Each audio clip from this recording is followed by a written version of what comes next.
As November draws closer and closer, the 2020 election season only continues to heat up, as this week marks the annual Republican National Convention, and already night one was filled with surprises, most notably being the appearance of President Trump himself, who was formally nominated by the Republican Party Monday night.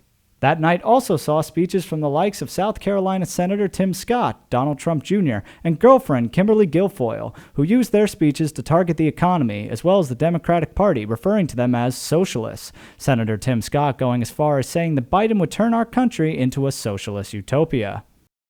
Make no mistake, Joe Biden and Kamala Harris want a cultural revolution, a fundamentally different America. If we let them, they will turn our country into a socialist utopia. And history has taught us that path only leads to pain and misery, especially for hardworking people hoping to rise. However, the most surprising guests of the night were Mark and Patricia McCloskey, who little over a month ago fell under heavy scrutiny for pointing guns at Black Lives Matter protesters outside their St. Louis home, alleging they were protecting their property.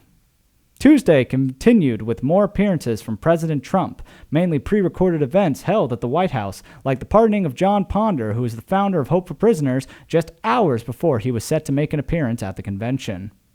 Another surprising individual being young Nick Sandmann, who, as he put it, was canceled after a video of him confronting Native American activist Nathan Phillips was released online just over a year ago.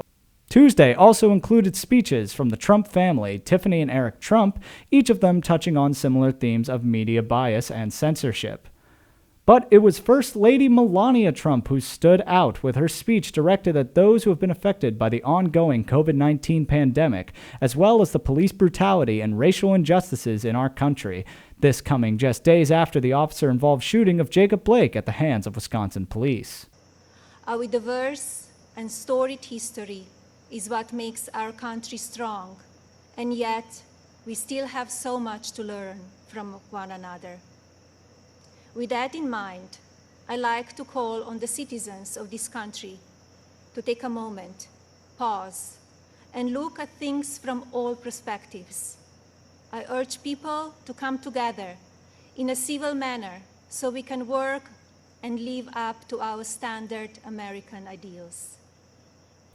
As Wednesday night began, Mike Pence formally accepted his nomination for vice president and took his time to praise President Trump and take shots at nominee Joe Biden.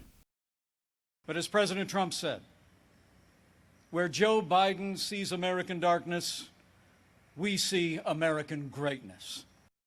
We also saw speeches from White House Press Secretary Kayleigh McEnany and Senior Advisor Kellyanne Conway, each using their speeches to praise Trump's character, with McEnany telling how supportive the president was following her double mastectomy.